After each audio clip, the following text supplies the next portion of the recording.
Jordan Love is going to be the quarterback, even if he does not sign an extension. They'll franchise tag him.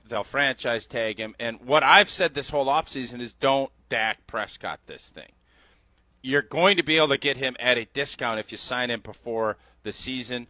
What that discount looks like, it might not look like a big discount now, but it certainly will in 2 or 3 years if he plays at the level that he finished the last 10 weeks at. And if he doesn't, you're going to be overpaying for him. If he plays like he did the first 8 weeks, and it's $52 million a year, which is where I think it's going to come in, between 50 and 53 is where I would bet. Okay.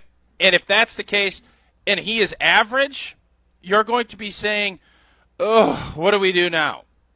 None of us expect that to be the case.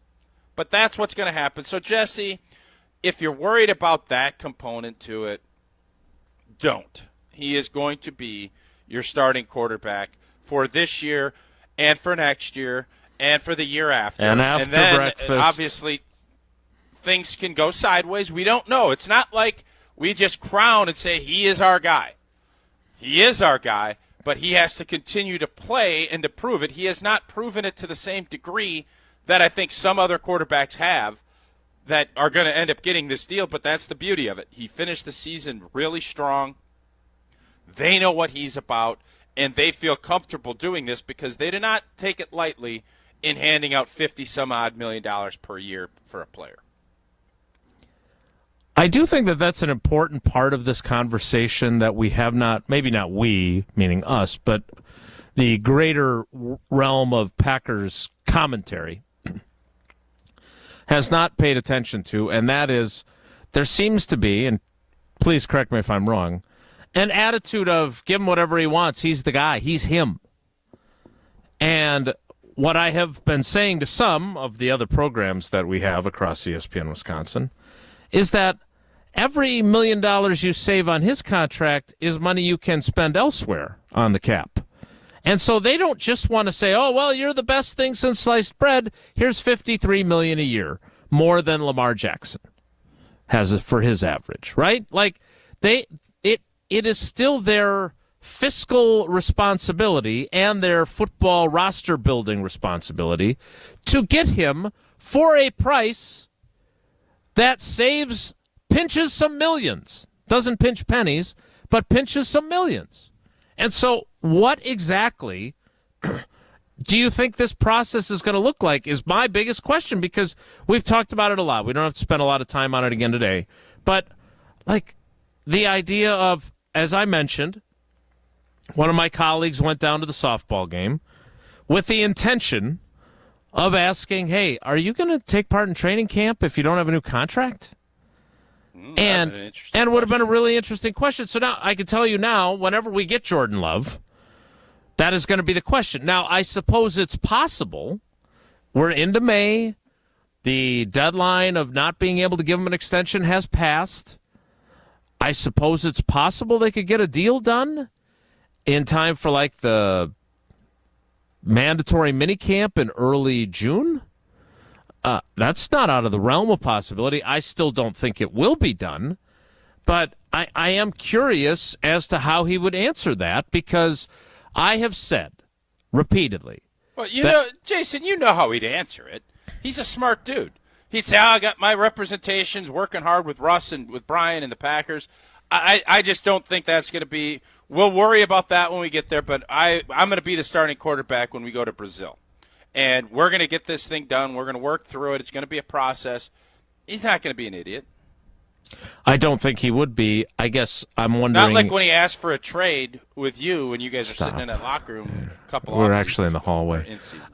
Be that as it may, I do think that it's a valid question because there is risk. And what I keep saying is, how much less than $53 million a year to put you ahead of Lamar Jackson, who has 2 NFL MVPs on the pecking order, how much less are you willing to take to mitigate the risk? Because, again, back when Sam Bradford was the number 1 overall pick before the 2011 CBA restored some level of fiscal responsibility for draft picks, so you didn't get $50 million guaranteed just for being drafted. which the NFL obviously wanted to get rid of. Jordan Love doesn't have that. I'm not saying he hasn't been well compensated, but he does not have the triple-digit millions of $100 million in the bank or whatever it might be. And so how much can you get guaranteed, and how much are you willing to take less of your average to remove the risk of going down to Sao Paulo, which, again, they're playing at a soccer stadium, which I would hope would have outstanding grass. But you go to Sao Paulo and you get hurt and you haven't gotten your contract extension, that's not ideal, right? And somebody who's, I don't know, blown out their ACL in contract years twice during his career would tell you that that's not a great place to be, even as a franchise quarterback. Fair? Yeah. So I think the issue is going to be Jordan Love also, I think, feels the pressure of being the guy. He's not going to miss any games. Russ and Goody know that. So will they be able to scrape off some? Yes. Again, the only way you really get paid is by going to the market and having other teams bid your price up. That's it. There's the Packers aren't in the business of saying, you're a heck of a guy, let's give you top dollar at your position. Now, Jair got good money, but Jair's guarantees aren't going to line up the same as some of these other guys' guarantees. You're right. And I would think what the Packers will do in this situation, if they can, I don't think they'll mind going to 50-some a year. If they can get it where it's only 2 years of guarantee. If it's 4 years, $200 million, and $80 million of it is guaranteed, I think they'd be pretty happy with that, because that you just saw the Broncos just dumped Russ Wilson or giving him 40-something. They just got rid of Aaron Rodgers and took a $40 million cap hit. They want to mitigate how much commitment they're giving you. They don't have a problem. Hey, you've deserved this, and realizing that the cap is going to continue to explode. Netflix money coming in. There's an abundance. Money is just going to keep pouring in. And that whatever he signs for in 3 years, if he's playing at a high level, we'll be doing this show and saying, should he go back and get more? Because now old boy Caleb Williams is getting $68 million a year, and Jordan Love's only making $51? What? That can't be. We got to make that right. And you're going to say, well, you did sign this back then, and we'll do this. So quarterbacks are different. Jordan Love should make more than $50 million per year, and the Packers should be happy to pay him that so long as he plays at the level that he did last year. That's the X factor in this.